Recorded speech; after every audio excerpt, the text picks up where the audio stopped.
introduce to you everyone's very favorite blood king, or at least the guy who plays him on TV, Rick Howland.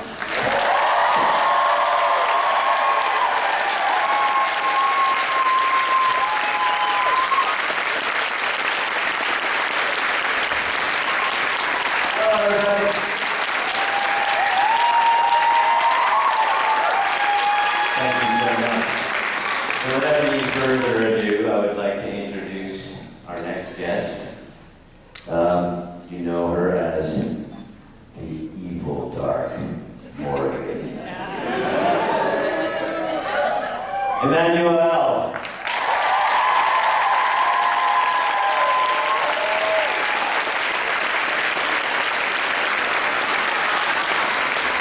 Thank you for the call.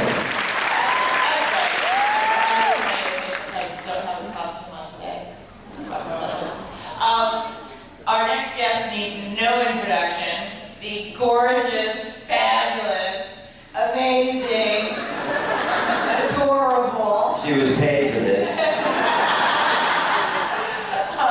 Send solo, the beloved Kenzie.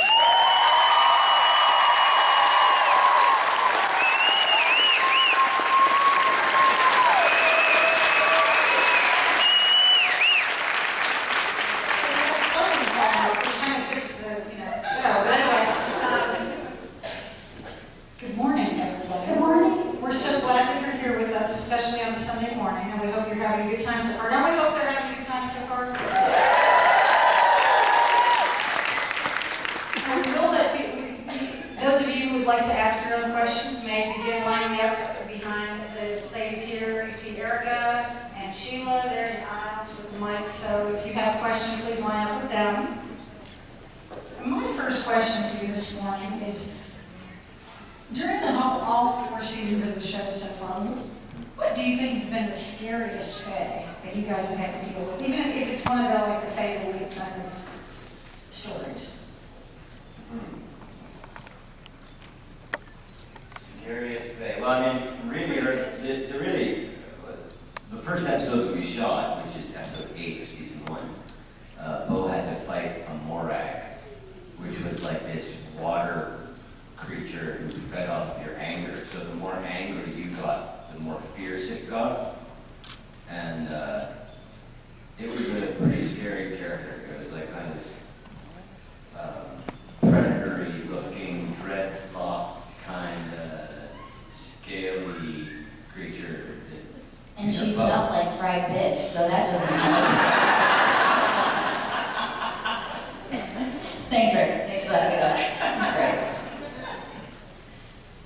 I don't know, I have to agree. She was so, on screen, just watching back the episode, she was so scary. Yeah, I don't know, I can't think of anything else.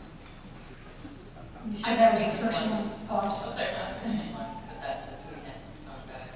Oh. Well, if that was the first scene you shot, that must have been setting the tone for the season. So the first episode we shot of the pilot, as they say. Okay, well, my next question is, what aspect of your character is actually most like you as an individual? Like I said yesterday, I got to go home and cut myself open. Dear Diary, March 1st, 2014. I'm feeling lightheaded again this evening. Can't figure out why. I'm out of bandages. No, go to drugstore, get bandages. Yeah, I guess the relationship part of Trick, the care part of Trick. Closest to me. I'd have to say for me, Yeah, which part of the Morgan are you most like? okay. There you go, sit, okay, right there. Poking and picking. You're not constant. So other than that part,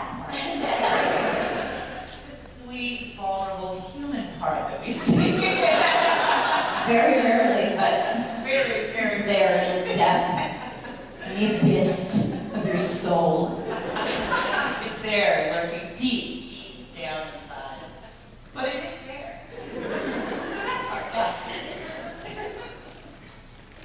I think I have to agree with Rick in terms of the caring part.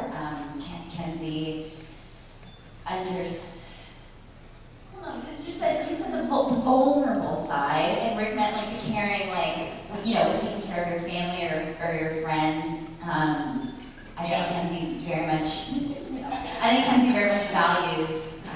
It's the most important thing in her life is the people she loves. So I think I am like that.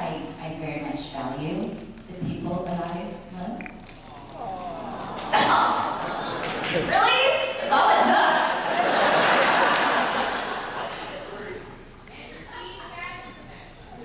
Oh, thank you. Okay, yes, I love fashion. Thank you for how could I forget? Forget the caring. It's all about the freaking clothes and the shoes and the heels. Thank you. You have deep caring for fashion. I don't care for fashion. Okay, we're going to start over here on our right with Sheila, please.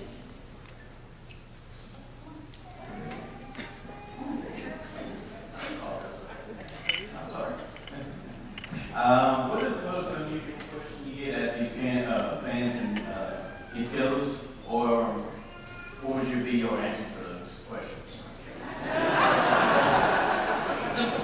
The weirdest question? And what would be the answer?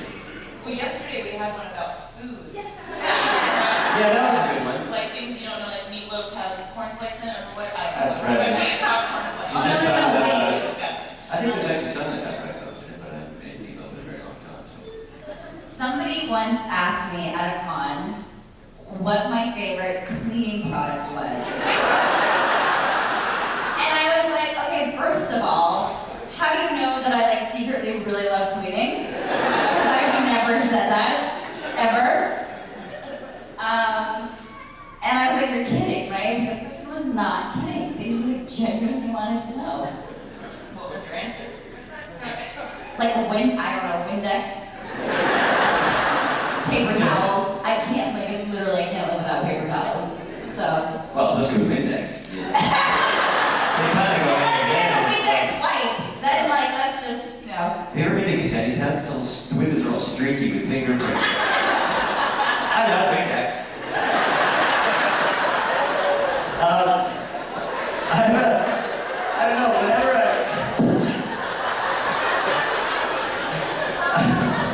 whenever I've been asked questions, like those kinds of questions where you're like, that's a hard one. I always have to clarify, it's like, are you talking about me or the character? Because it's always a difficult one. And usually for me, I have an answer, and then for Trick, it's like, Fadex. The Play Windex, we're cleaning my books. Because I don't know if you've looked closely at the layer. I mean, high definition TV nowadays, you can see the backgrounds quite clearly. It's like, yeah, Trick hasn't cleaned in a while. do you think Trick has cleaning trolls? You hire them once a week and they come and Windex the shit out of everything? Yeah, I would say, well, yeah, it's a Kenzie fairy. Trick has brownies or fairies probably to do the thing for him. I mean, very early on, we had a scene with Anna when she first comes into the doll, and she says, "Well, don't you have something to do that? Like, I have to take the bar back or anything, wiping the glasses." And I allude to the fact that there are, but I like to do it myself sometimes. You turn on some jams. You're Yeah, put on the music, take boxers. the It's ball late out. at night. He's shirtless. You're sweating. You're using the Swiffer sweepers. I can see it. It's part of the whole incantation to actually conjure up the dusting things and the brooms to do it themselves. So really, if you were to see me, I'd be in the middle of the dell just doing that the conjuring up dance. And then all the brooms and everything would just be sweeping around by themselves, doing the music. And then you just continue to dance like nobody's watching. Exactly. And one of these days that may show up on a blooper reel on the back. There is a photo up there somewhere. He's standing beside the broom. The broom was just made in such a way that I could put it down and let it go and it could stand there. And so for a scene that we're doing, we did that body swap episode. So I had that stuff on the ground on the rain, which is another good story about that if you want me to go on for an hour. And so they're like having me sweep that up, and I discovered that the broom could just stay there on its own. So I'd kind of like be standing there, and the camera would be pointed at me, and I'd let go of the broom and just stand there while the broom stood beside it. It didn't make it to the final episode, but yeah, one of the props took a picture of it. If I haven't tweeted, or if you guys haven't, have you seen it? Do you know what I'm talking about? All right, I'll tweet it. I'll tweet it next week. Everybody will say it. Okay, over here with Erica, please. Hi. Okay, so I know it's like totally irrelevant, but when it comes to eating Oreo cookies, what is your method? Good one. So, are you a dunker? Are you a puller aparter and eat the middle out first? Or do you just kind of mow the whole thing at once, right? Like, those are the three options, really, right, for Oreos? Clarify for you, too. They don't eat Oreos. I didn't know the options. How about you, Em? I think I'm like, I'm a little bit of a, I love dunking things like you.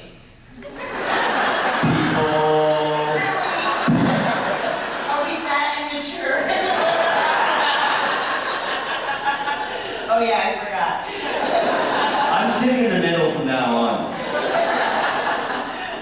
Yes, I'm a dunker, okay? I don't even know what that means.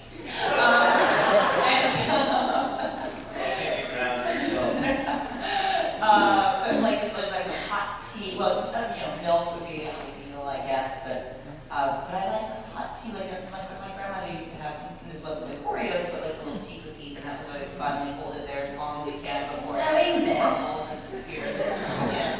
Tea time. Yeah, she would have tea for me after some water. We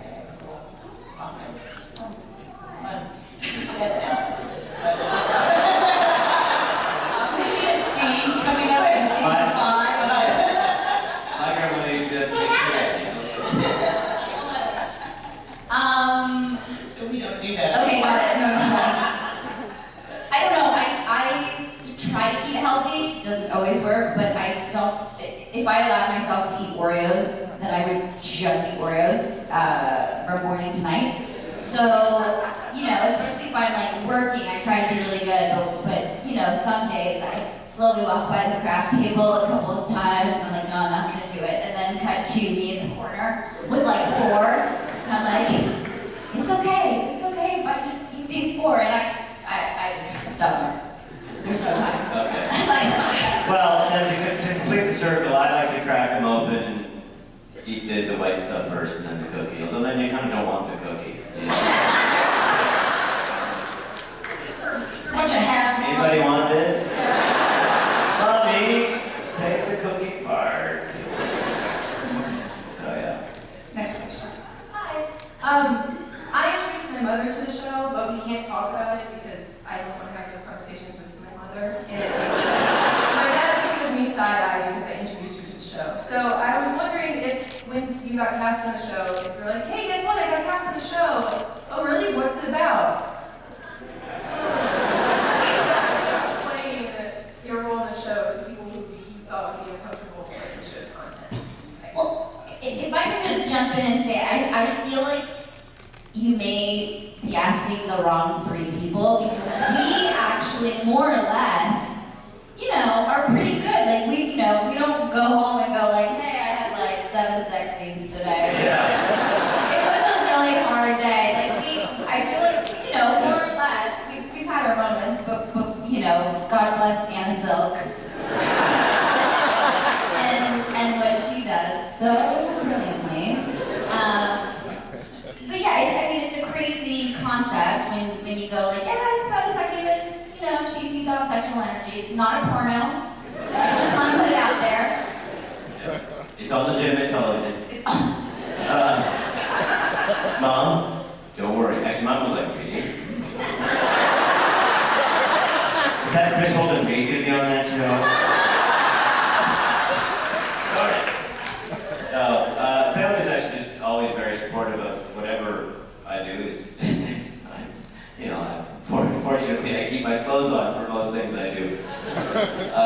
So it's been good. It's been easy for me to explain it. She got a little sexy last year, though. Yeah. But again, like, you know, for the first 3 seasons, which I'm shocked that it didn't happen until like season 4. I was like, how did I get away with that? I didn't have to take my clothes off for a long time. Like, that's never happened. Anyway. Welcome to the inside of the industry. Yeah, I mean, you know, and again, like my parents are like, one, I don't think they watch the show. It's not really their thing. Like they kind of want, you know, they'll see stuff, and you know, I'm sure they troll the internet and look at certain things, but they're not like, you know, diehard watching the show all the time. Or if there's an episode that I'm in, they'll, you know, maybe they'll watch it, but I don't think they saw the, you know, At the end of the action. the V and the B and the. Right? So, how did that seem okay? Mommy and Daddy still think I'm very, very innocent.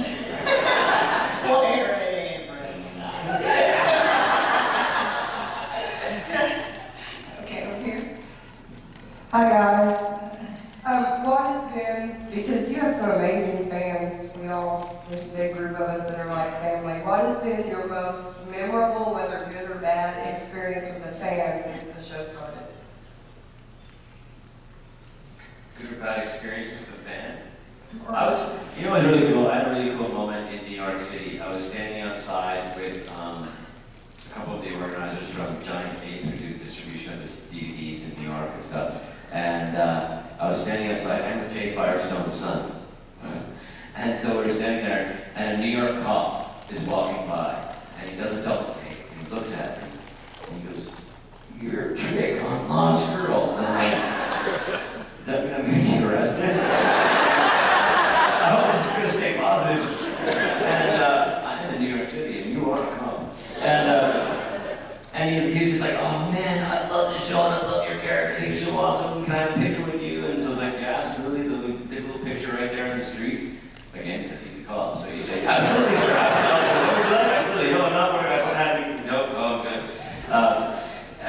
So we did a little picture, and he says, "Thank you very much." And he wanders off down the street, just smiling from ear to ear, looking at the picture on his phone. And Jay Firestone's son turns to me and goes, "What is that like to make somebody so happy?" And I was like, "Really nice."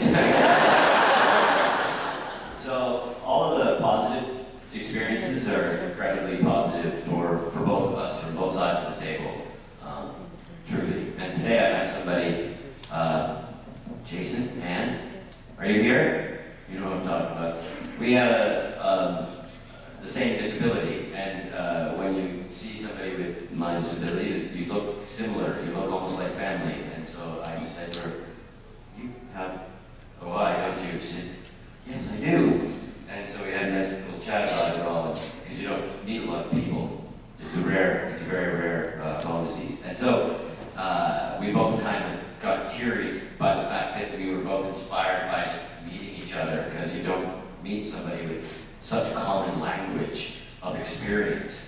And that was pretty special, and that was this morning. So.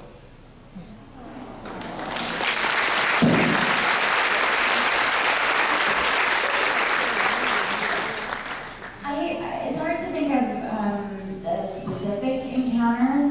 I don't know if this is like a really cheesy answer, but I really do cherish each and every one, because each and every person is so different. And you know, when you guys bring us gifts, whether it's stamped design bracelets, or you know, paintings that you've drawn, or portraits, or you know, whatever the case may be, it's always so incredibly nice and wonderful, and you know, we're so grateful to be able to meet you guys. You know, it's just very special to have these experiences. But bribes are always But bribes are like kind of good, so. So if you want to jump right to the headline of like the answer to this question, and it had to be you, we're open. We'll be at our tables after panel. Anyone wants to come with some ice cream? That's totally okay. Okay, you You're have gonna get it now. Get her Oreo ice cream, everybody. Oreo ice cream. Yes, you may want to get a cooler to keep next to you. So. Thank you for the question, Miss Jenna. Okay, over here, please. Hi, I know you won't be able to give away anything from season 5, obviously, but I'd like to know what would you most like to have as an ending for your character, whether it's relevant to how the show is going, what you're filming now, or something that you would just love to have. What ending would you love for your The character? reveal that Trick is Hugh Hefner. And Claire is actually Dorado. How's that?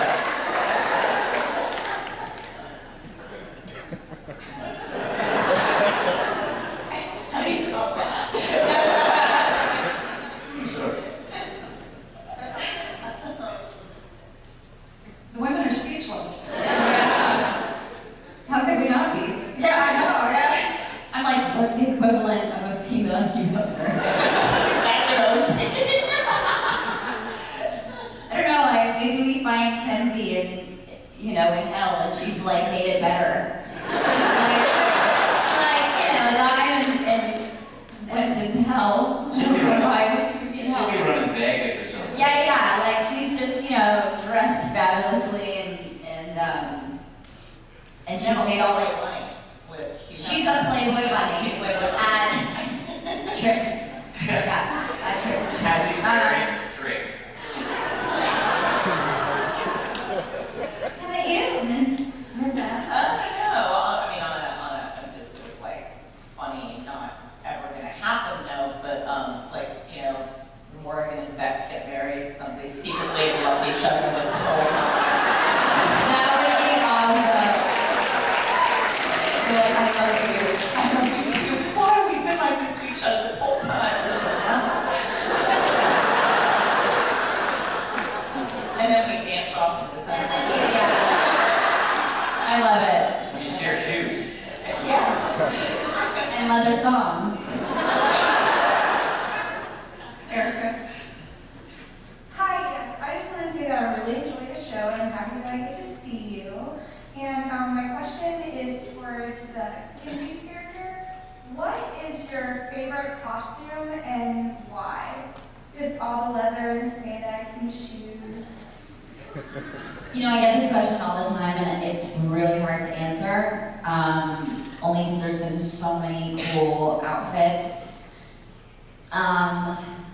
The angel outfit was actually quite hysterical because, I was like, oh, finally I get to fulfill my dream and look like a Victoria's Secret model, and I, put on the wings, and I'm like, oh, this is so great. And then the second I step on set, I poke someone in the eye with one of the wings, and I'm like, oh shit. Why can't I be smooth for 2 seconds? And from there, it just got worse. And our amazing background performers, God bless them, because every time I would do the scene, or especially when we were rehearsing, when I was, when I just put them on, I just nailed everybody in the eyes, specifically the most painful place to be nailed by giant, rock hard feather wings. Yeah, so it was fun for 2 seconds, and then it was quite difficult to navigate with those things. But yeah, I'm very, very lucky that Kenzie's a chameleon, and I get to go undercover, and I, get to wear all these crazy things and constantly change it up. It's a real joy. I gotta say something. I think it's just hilarious because I think when it was in season 3, you had these fuzzy nylons, but they had the design was a stitch and bow tossed in nylon. And I was like, I saw those, I was like, wow, those are cool. And you go, why does every guy think these are so cool? That would be my I don't get it. I like mini skirt and stilettos And tie up nylons. Why does everyone like this? Really asking that question. I was young and naive. I'm much wiser now. Hey, oh, very jaded. Thanks so much for coming. I was wondering if you could take anything costumes, set pieces, for after it's over? What would you take? Half of Trick's vests. Why half? Because the other half I don't think I'll ever wear in public. So it's more to like frame and look at. You can Well, frame. there's some really nice ones like that are almost like tuxedo-y looking and like really nice looking. Oh, you don't have to tell me. You look dapper. Yeah, unless she gets to me first. It's a danger. Yeah, but the armorier ones and the animal print ones, I'll probably leave those. I would leave those alone. But yeah, the black leather pants that they made for Trick a couple of years ago, they're like, Trick needs some black leather pants. I'm like, yeah, Trick needs black leather pants. Everyone else, and then you wear them on a hot day or a cold day. Leather is for moderate days. Because if you wear them on hot, I don't have to explain it. But cold, they get harder and crispier, which is also a weird experience. But they're awesome. I like wearing those. They're cool, so I take those. I'd take my wardrobe and shoes. All of it. All of it. Last day on set, big suitcases. Oh, yeah. I would take Geraldine. Okay, next question. Next question. Hi, my name is Julie. Actually, the question's from my daughter, the front row. And she wanted to know if animal, she's got my little pony up there. Do you dress up as my little pony sometimes? Well, as a matter of fact, I do. I did yesterday as Pinkie Pie. And,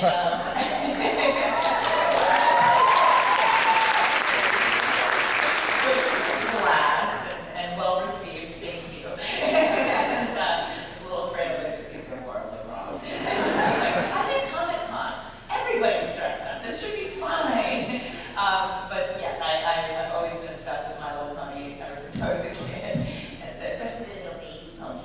And I like the color pinks. I thought Pinkie Pie was appropriate. That and it was the only one available out of any costume shop that I looked at, went online. I tried to order it from like 5 different places. Oh my God. You get different copies to see which one I wanted to wear. That didn't happen. There's one place in Burbank, Halloween Town. And I called them like, oh yeah, we just got Pinkie Pie. And I'm like, oh, do you guys know? Like, yes, I put it away. I'm let it now. This is Thursday. So, yes. Hi, thanks so much for being here this weekend. My question is for all three of you. The storytelling on the show is really amazing. When it blurs the lines between good and evil, light and dark, and all of your characters have made some really remarkable story arc transitions. And I was curious, have there ever been storylines that, as far as your characters go, that you're like, hey, I really hope the writers go further into that, I want to explore that more? Or has there ever been one that you read the script and that you're going to make us do what? Okay, you're looking at me, so there have been moments. There have been moments where I'm like, I don't think Trick would say that or do that. But at the same time, as an actor, it's your job to kind of take whatever they've written and make it work. But as you go along, you get more and more background of the character under you. You become a little more protective and self-righteous about your character, and you want to protect him and protect the thing that we created with you guys to have. And I've been pretty happy with absolutely everything. I really enjoyed, although it was hard to play the kind of in the flashback stuff and be the king who has to be kind of the hard line and stuff like that last season. And but it was a lot of fun to play a darker element. I think for me, there's been a few episodes, and it's always been like a pleasant surprise when I see it and I go, oh my God, really? That's awesome. And which is usually the reaction. Because I don't think I ever, or it's been very rare that I've read something and gone, yeah,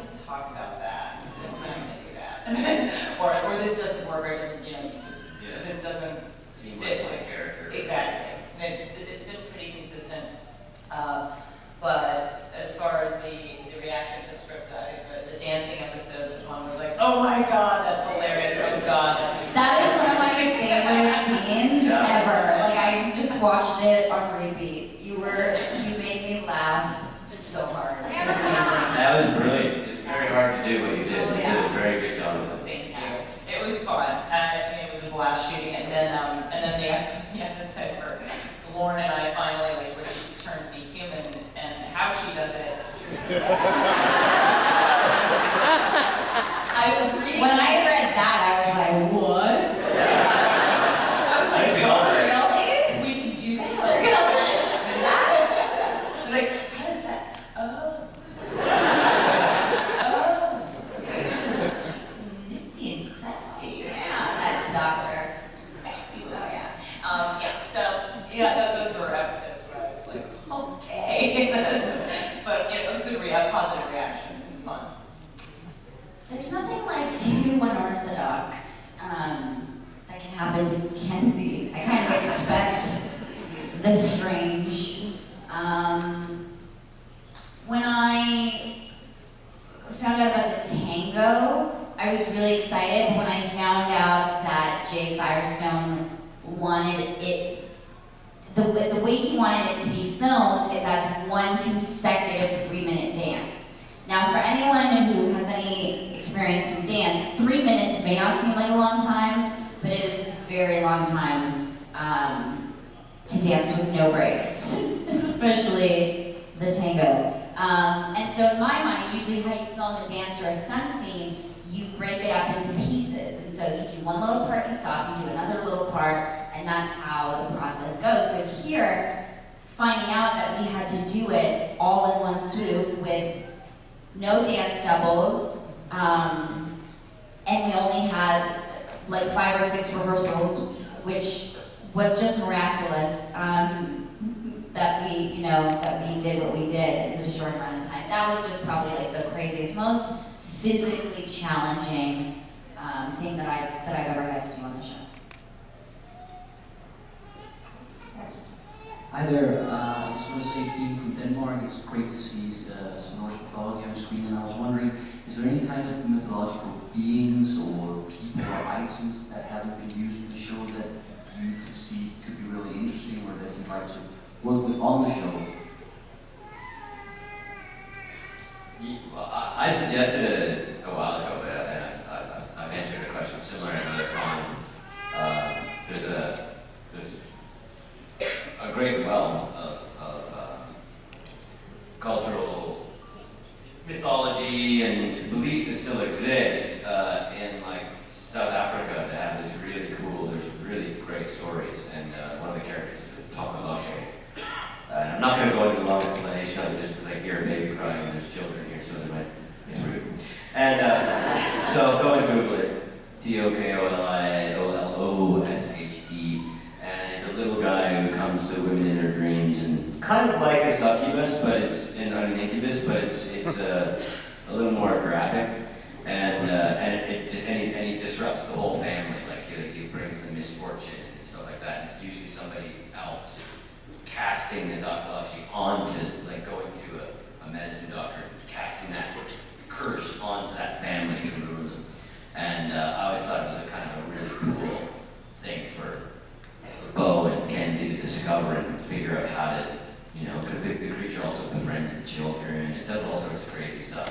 And so I was like, ooh, what a crazy thing.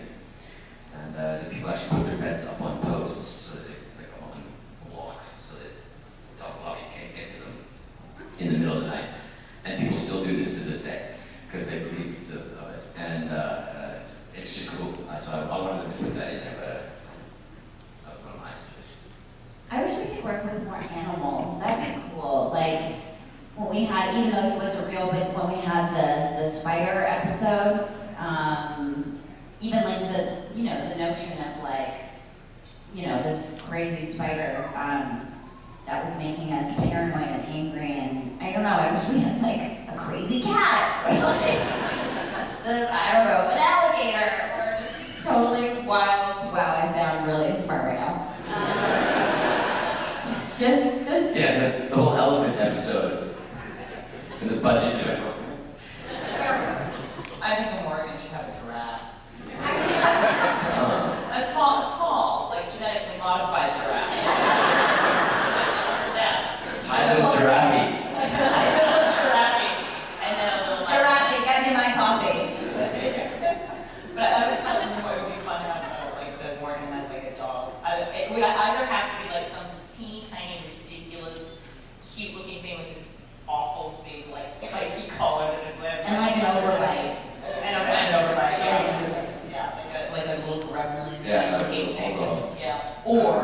just a fabulous like Doberman with a, very sleek looking dog, just like statue, just, goes wherever she goes. Yeah. A couple of greyhounds. And I go, I think that's Well, I've got to say, Rick, that your idea, it sounds like a really cool creature, but let's face it, do these folks need anything to mess up their lives even worse than it already does? I mean, seriously, right? Well, we need cases to solve, Well, this is true. people to help. As long as it So you doesn't. have to throw those people into problems. You can't say, how are you today? Well, I'm fine. Kids are off to school, I make lunches, and I'm going to work, and the husband's going to stay home and, fix the car. It's like, well, okay, great. Well, let's help you. Save the day. Well, I meant them specifically, like Bo and Kenzie. It's like, yeah. Okay, next question, please. My question for all of you, originally thought about Kenzie's character, since she wasn't Faye, but if you guys really could be Faye, what power would you have and why?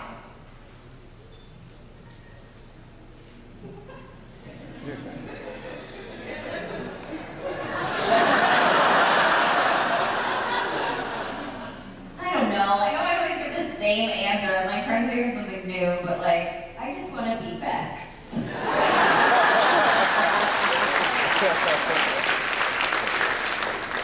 That's it. Yeah, I know, a lot of us, a mesmer is a really neat character. And obviously, why? Why? Because you can control people. Here, give me my coffee, little giraffe. Right here. Good, now go over there. Save Bo from whatever. Yeah, I agree. I would like to be able to just, two powers. I know I can't have two, I choose one. One of the three.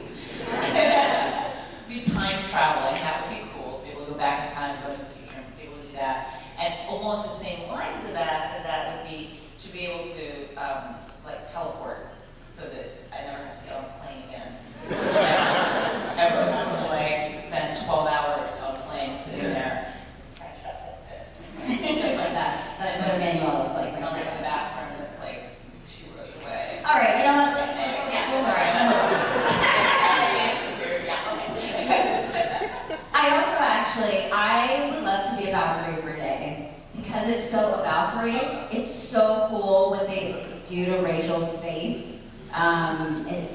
That like skeletal thing she's got going on and like the wings. I would love to experience that. Don't you want to give me that car, Mr. Dealer? Right. Oh, you're right, I do. Here are the keys. Hello. My question is, sorry. I apologize. When you do auditions, do you have a fear that you may be typecast? Like when you walk into an audition for whatever you may be auditioning for, like, oh, hey, isn't that? Yeah, that's a monster. And they kind of associate you with your character, even though the person or whatever role you're playing is substantially different.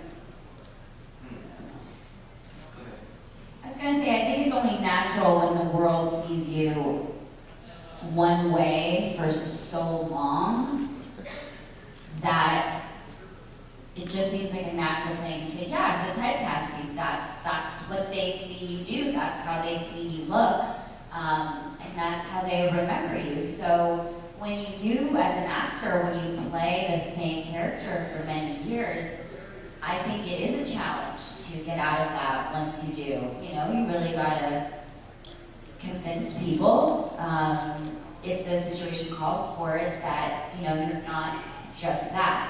We're all artists, we're chameleons. We love to play different characters as much as we love these characters, and we'll cherish them forever because they've given us so much in so many different ways.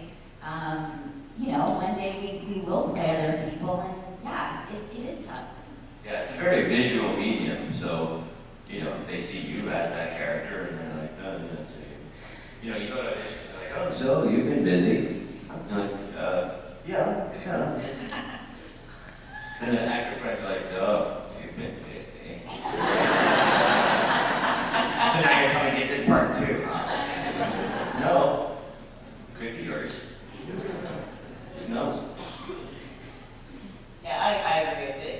When you're seen one way in a character for many years, you tend to attract, when they call you in for stuff, they call you in for the same types of roles because that's what they've seen you do. It doesn't mean you can't do anything else, but that, it does happen, and you have to work hard to sort of break out of that and do different things and be seen in a certain light, and, it changes, and you have to, you're fighting it constantly, especially if you've been on a show for a long time and people see you as that. Next. Hi. My question is for Manuel. First of all, you have the best sense of humor on the show. And my question is, when you were forced to do the dance, it was very reminiscent of Elaine from Seinfeld. And I'd just like to know what was going through your mind when you were doing that. Well, thank you.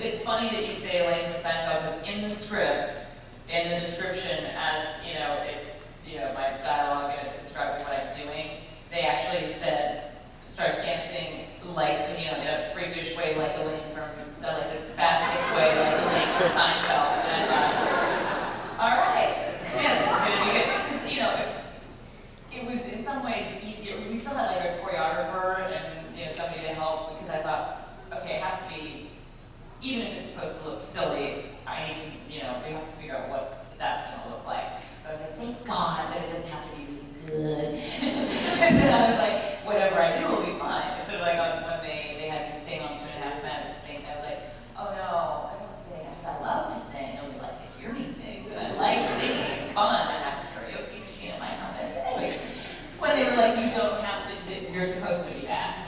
Awesome! I just belted out, let it rip, and I was like, yay! So that was sort of like the same kind of thing with this.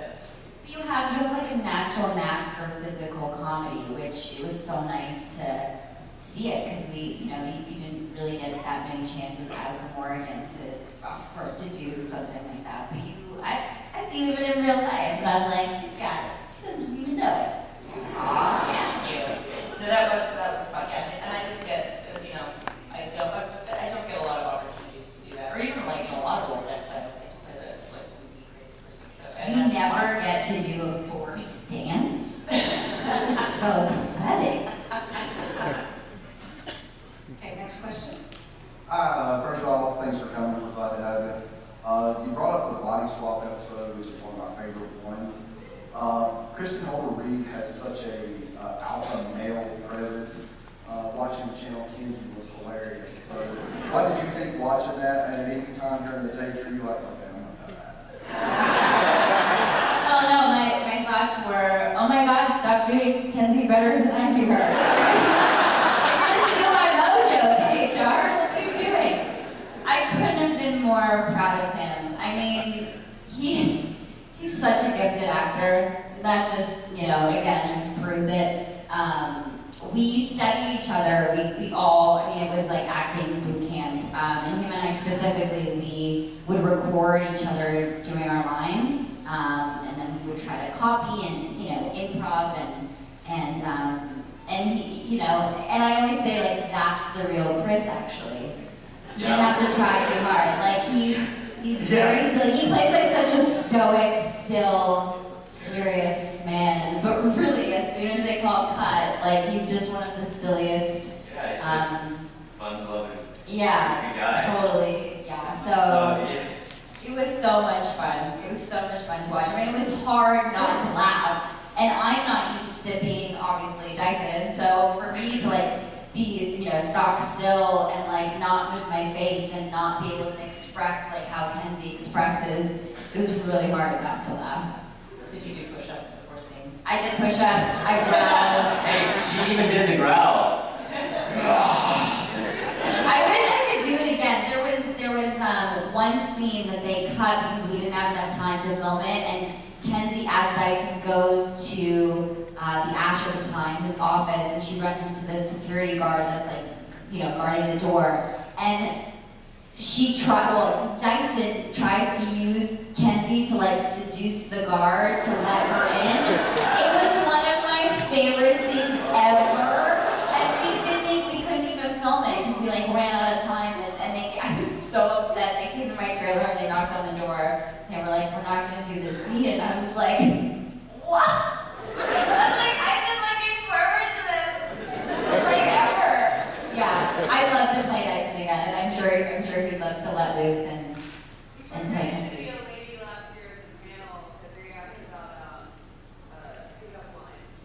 Oh yes, I saw that. I saw that debacle.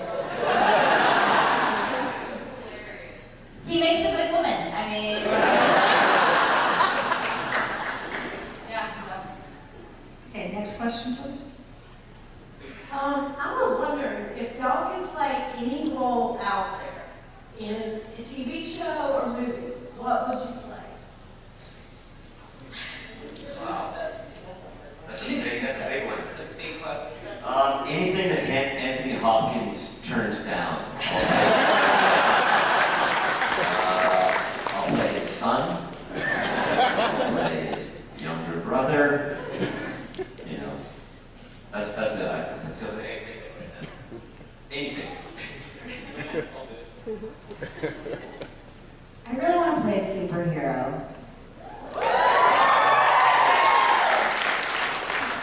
We would both really want to play. You could be like dueling superheroes. So maybe the same movie would both be superheroes. Like that. Like kind of like an Iron Man, kind of like our Avengers kind of take our own. Can I be the bad guy? Avatar. You could be the villain.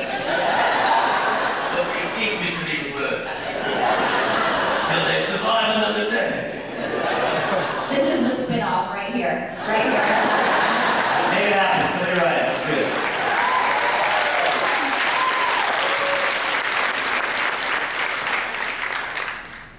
Okay, we have time for one more question, please. Hey, thank you, Hi, Lexi. Kenzie. Hello. It was great to meet you guys the other day. And thank you again for being here and spending time with us. We really appreciate that. And I'm really curious, since Anna's not going to be here, do you guys have any stories you want to share about her, what it's like to work with her on the cast of Awesome?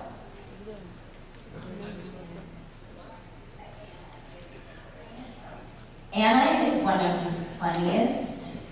I mean, she's amazing in so many ways. She's one of the kindest people that we've ever met. We are so lucky to have a lead who's such an angel, truly. She never complains, no matter what. She works her ass off. We just love her to bits and pieces. But I think the thing that people don't know about her, because you don't really get to see that side of Bo on screen, is how funny she is. Anna makes me laugh, like, I can't even tell you. It's really hard to do, some scenes with her because I just can't. She just makes me laugh. I don't know. Yeah, there was one day I came in, we were doing a scene with you guys and myself in the bar. And for some reason, you were both doing Cher impressions. We were. You're all like, oh, I know I am. I can't do Cher right now off the top of my head. Give me a day or two. But they were hysterical and they were making each other laugh, and it was just like the sweetest, awesome. I mean, everybody on the cast is really nice and really sweet and really lovely. And that comes from Anna down. I watched, I watched all of us. We've all grown up together kind of on the show in a way. I mean, I was already an adult, but I feel like I've grown up again. And watching Anna become more confident, more powerful in her own way as an actor, and just, yeah, she's such a sweetheart, such a lovely person, and very giving as an actor, and it makes you want to give back, right? And so it's her energy that gives the rest of us in the cast and all the people who come in the day to go, oh, that's the energy on this show, that's the energy everyone's got, that's what we're going to give, and that's how it goes. And it makes for a really beautiful, creative environment. And I think any funny things that happen on set, you guys can always check out like our blooper reels. Like no matter what we say up here, you know, when you see it visually, you know, just how we mess up, how we forget our lines, how we bump into each other, like, you know, that happens every day. So if you guys ever get the chance, check out the blooper reels, because you'll see the real us in moments of frustration. Yeah, Drew occasionally swears at blue screen. Just casually. But funny when I forget his words. Manuel, did you want to add anything? I agree with what Rick and Ksenia about Anna. You know, as a lead, she sets the tone on set, and it's always a positive, happy vibe, and it does trickle down from the top, and that's an important thing on a show. It has some, you know, if the energy is sour or not quite right, it sort of taints the whole thing, and everybody feeds off of that. So it really is important that she does it. She's amazing. She's like, one of the nicest people on the planet. So, Well, I think we're all in agreement here that we think that you guys are all amazing too. So let's give them a hand.